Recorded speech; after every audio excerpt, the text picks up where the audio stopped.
Buenas tardes, alumnos. Vamos a avanzar en unos ejemplos que les van a servir de mucha ayuda en el futuro para una situación en la que se van a encontrar varias veces a lo largo del año durante varios años, que es la redacción de discursos académicos y glosas para actos escolares.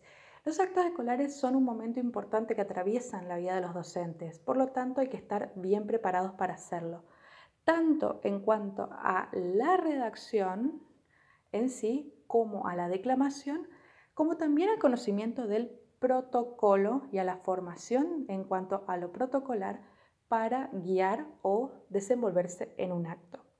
Empezamos por las glosas. Glosa significa comentario, es lo que acompaña lo que dice el texto. Es decir, entendemos que en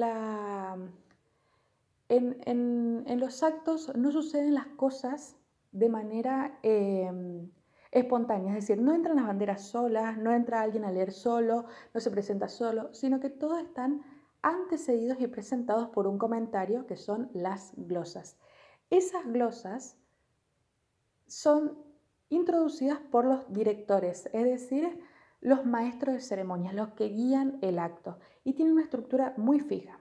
Introducción, una presentación general, motivo por el cual se reúnen, la entrada de las banderas con aplausos y lleva la marcha Mi Bandera el 20 de junio, el Día de la Bandera, himno y misionerita, himno o marchas alusivas a la fecha, discurso a cargo del docente y los números artísticos, que se dividen en dos tipos.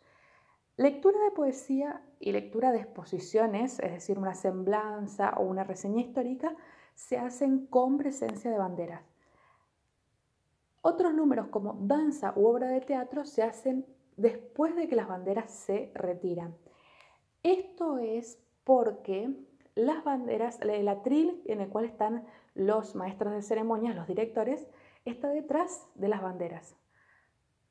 No dándole la espalda, sino atrás de donde se ubican las banderas, delante de todos o a la misma altura. En ese mismo lugar está el que lee el discurso y están los que leen las poesías.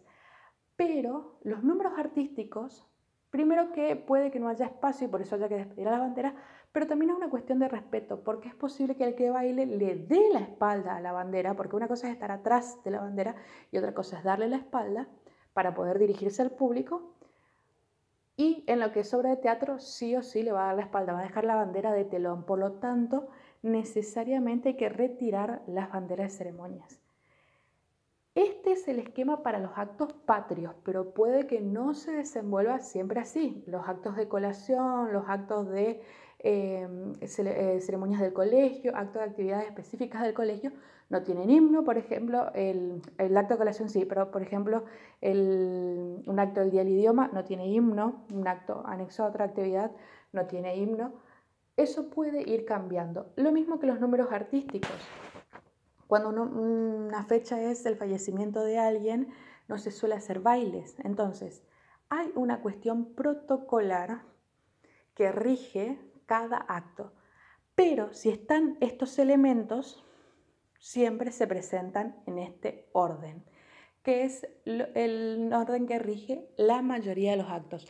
Lo mismo si se desarrolla un acto patrio con modalidad de fogón, va a tener otra característica. Va a ser más amplio en la parte de números, pero la primera parte se va a respetar. Siempre son los himnos, las marchas y después los discursos. Y siempre hay que retirar las banderas antes de empezar los números artísticos. Bien, hasta acá la parte de las glosas. Ahora vamos a dar los ejemplos. El discurso. Ayudas para redactar el discurso. Tiene un encabezado donde se nombran las autoridades de mayor a menor, siempre en orden y solo se nombra a los que están presentes. Después, ¿qué se escribe en un discurso? Primero que nada, el motivo por el cual se reúnen. Después se puede hacer una breve reseña histórica, si es un acto patrio, para lo cual hay que atender a lo siguiente. Es conveniente hablar con las otras personas del acto, hablar con el que hace las glosas, hablar con los que diseñan los números, por las dudas de que se vuelva a repetir lo que uno ya dijo en los otros momentos. Supóngase que se va a leer una poesía y la glosa, sin saber de qué poesía se iba a hablar, tomó como fuente de inspiración la misma poesía. Y va a chocar eso, no puede suceder. Lo mismo pasa con la reseña histórica. Si uno va a hablar de una mención histórica en el discurso, no tiene que estar dicho lo mismo en la glosa y no tiene que estar dicho lo mismo, por ejemplo, prepararon los alumnos un relato histórico de lo sucedido en el 25 de mayo, pues no se puede decir lo mismo. Del mismo modo, si en las glosas no se dice y no va a haber una semblanza o una estampa de época o una obra de teatro sobre el momento histórico, convendría que el discurso profundice un poquito más. No es para hacer historia necesariamente, pero siempre hay que corroborar con los demás que se acompañe la glosa con el contenido, pero que no se repita, porque eso va a cansar a la audiencia. Después de la reseña histórica hay que agregar apreciaciones personales. Es decir, hay que responderse a la pregunta, bueno, ¿qué significa este hecho para nuestra historia? ¿Qué valoración tenemos de la fecha? ¿Por qué es importante? ¿Por qué es necesario recordarlo? ¿Qué aprendemos de estas fechas? Y ahí viene la importancia cívica. ¿Qué virtudes y valores nos transmite en cuanto a la justicia, en cuanto a la valentía, en cuanto al conocimiento, en cuanto a la educación? ¿Qué intentamos formar porque estamos recordando esta fecha importante? Eso es lo que tiene que apuntar el discurso. Yo puedo completar mi discurso con citas de autoridad, paráfrasis. Puedo citar pensadores, historiadores, escritores, poetas, puedo citar poesía, puedo citar refranes no, pero por ejemplo coplas en cuanto a los cielitos del Día de la Independencia. Puedo ocupar las distintas citas que yo quiera.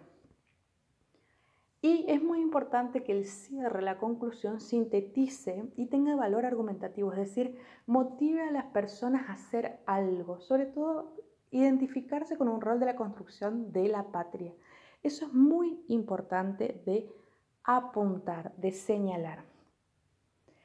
Como en todas las cosas, si bien las glosas tienen su forma protocolar, siempre es una cuestión creativa, es decir, uno puede ser libre, puede ser curioso, interesante, investigar, crear, buscar nuevas formas, eso es correcto. Pero estas son ayudas cuando a veces uno no tiene ideas de cómo armar y la estructura le ayuda a disparar algo importante. Es decir, no sabe qué decir, escucha una pregunta interesante y quiere escribir sobre ese tema. Vamos a ver entonces los ejemplos. En este caso tenemos glosas al Día de San Martín. Fíjense, ustedes pueden armar en la glosa y colocar los subtítulos, introducción, entrada de banderas, discurso, etc. Eso se puede hacer.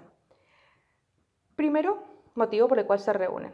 Vieron que no es que hoy es día del fallecimiento, de la muerte del general San Martín. No, nos reunimos, conmemoramos, constructor de la independencia. Tenemos cuidado con la presentación que vamos a hacer del tema. Y una cuestión importante. Aquí tenemos un ejemplo, pero en el momento que ustedes redacten, ya sea que ustedes redacten y lo vayan a leer o lo lea otro, conviene que toda la glosa, es decir, todo este apartado de la glosa, esté en una página y después lo que sigue en la otra hoja. Es decir, si yo fuera a ocupar esto para leer, en este lugar que hay acá un punto aparte, ahí recién paso a la otra hoja.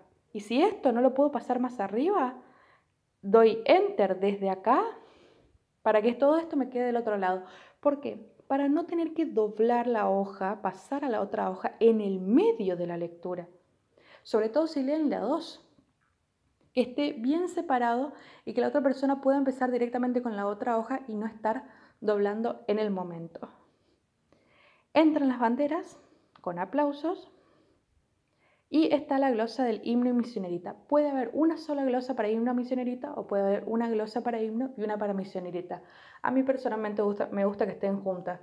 Así no se distrae la emoción y el respeto del himno a misionerita en un momento de palabras. En este caso está el himno a San Martín, puede ser también la marcha a San Lorenzo. Y para el himno de San Martín tenemos un minuto de respetuoso silencio. Para la fecha de San Martín tenemos un minuto de respetuoso silencio. Eso siempre es en fallecimiento o en duelo decretado por la patria.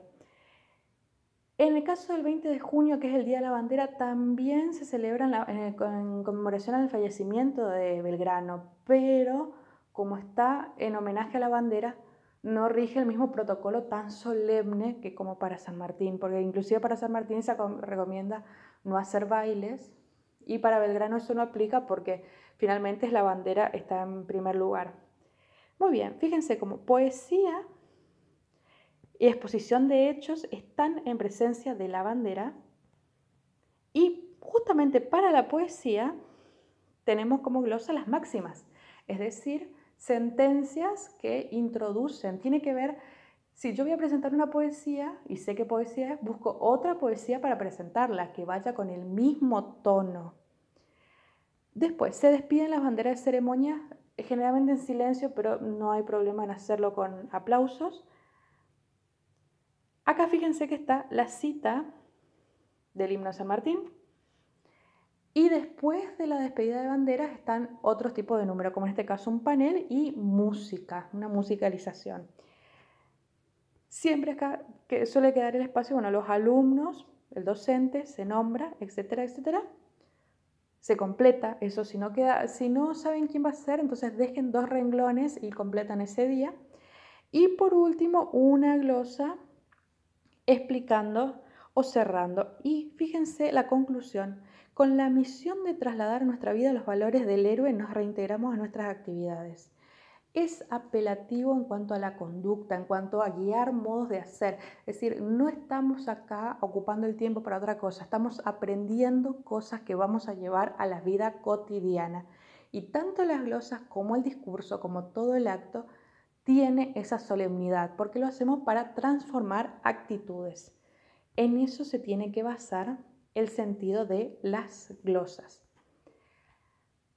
¿Qué puede tener esto diferente con otros momentos? Acá tenemos agregado el minuto de silencio, que no va en todos los actos. Pueden haber muchos más números, puede haber obras de teatro, pueden haber otras marchas, pueden no haber, puede que sea solamente el himno. En los actos de corazón se suele cantar solo himno en algunas tradiciones. Es decir, se puede ir adaptando de acuerdo a lo que se solicita. Siempre conviene hablar de qué se va a hacer. Y vamos a un ejemplo del discurso. Acá tenemos el encabezado. Señor rector, señora vicerrectora, señora directora de estudios. Se nombran los que están presentes y los que hay, es decir, no todos los colegios tienen todos estos cargos. Si está, por ejemplo, solo presente el vicerrector, no se nombra rector. Solo se empieza con señor vicerrector, profesores, padres, alumnos. Únicamente. Si está solo el rector, señor rector, profesores, padres, alumnos. Y siempre es en ese orden, de mayor jerarquía a menor jerarquía. Si hay alguna visita gubernamental, van primero señor intendente, señor rector, señor vicerrector, profesores, padres, alumnos. Señor gobernador, señor rector, etc. En este caso era un discurso alusivo a la situación de la pandemia. Fíjense, nos encontramos, con cuál motivo y cuál es la circunstancia en la que nos encontramos. Esa es la introducción. ¿Por qué nos reunimos y con qué espíritu nos vamos a reunir, sobre todo en este año atípico? Primer párrafo. Segundo párrafo, breve comentario histórico. 1810, fíjense que es una sola oración, en la cual ni siquiera es una oración muy larga, tiene 4 renglones. Se explica el virreinato, Napoleón, Fernando VII. Luego la apreciación. ¿Qué significó ese hecho de 1810 históricamente? Esa es toda la referencia histórica que hay. Es todo el comentario histórico. No necesita más si se va a profundizar en otra cosa. Y luego se pasa a por qué es importante esa fecha, inclusive en hoy en día. Hoy mantenemos vivos esos valores. ¿Cómo aplicamos, cómo trasladamos lo que sucedió en esa época a la actualidad? Somos responsables de nuestra pandemia, cuidamos a nuestros pares, cuidamos la patria. hacemos un paralelismo. Eso es importante que se haga en un discurso, pasado y presente. Cuando uno sabe que escribir un discurso siempre tiene que apuntar a algo. La historia enseña, o el motivo de estudiar historia es para aprender de los hechos del pasado, qué no repetir y qué mantener y qué continuar. Entonces, cuando uno se bloquea, tiene que volver a ese concepto y procurar que el discurso apunte a eso, si es una fecha patria. Avanza en cuanto a estas mismas apreciaciones, la calidez fraterna. Tiene una cita de autoridad, Francisco Luis Bernardes, que es apropiada porque además es un poeta argentino.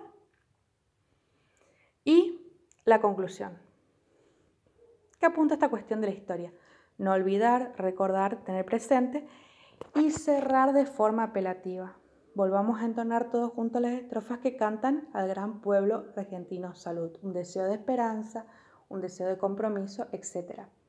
El discurso puede terminar muchas gracias o nada más.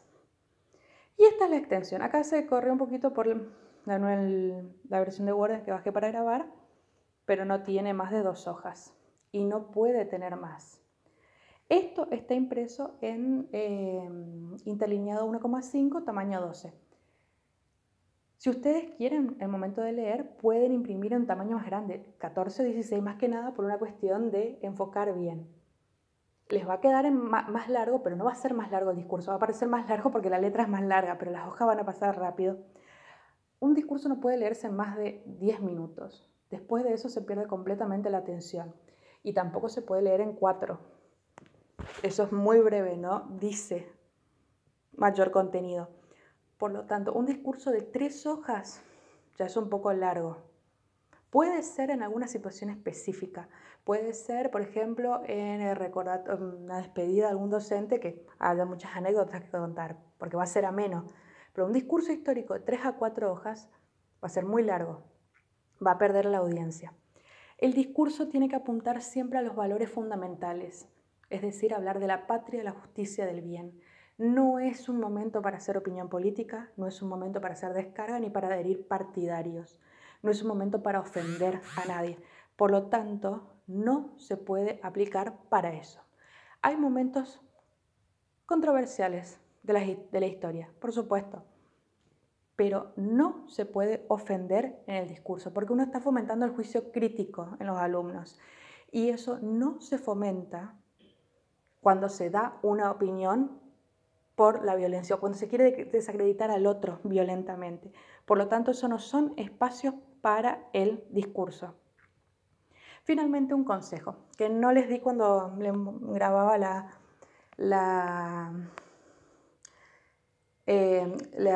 lectura. Sobre todo si son glosistas, es decir, si son los maestros de ceremonia, tengan a mano una botella de agua para hidratar la garganta. No es que hay que beber mucha agua, pero el mate al que nosotros estamos acostumbrados en realidad es nefasto para la voz. Nos tiende a secar la garganta y nos puede hacer toser, lo cual nos va a incomodar un poco. Tener un poquito de agua, ir hidratando entre número y número, y eso va a asegurar de que podamos leer bien y tranquilos. Lo mismo en el discurso, tomar un poquito antes de leerlo. Lo ideal sería no tomar mate porque en realidad hace daño, pero no vamos a desterrar esa costumbre, vamos a simplemente hidratarnos. Lo mismo para la clase. Y finalizando, hay que animarse a leer y hacer glosas y discursos, porque es cuando uno se muestra a los alumnos, cuando uno enseña sus convicciones y su compromiso con la patria. Por lo tanto, uno se muestra bien, uno genera una impronta y eso es muy necesario y es muy importante. No hay que cobardarse y hay que aprovechar esa oportunidad.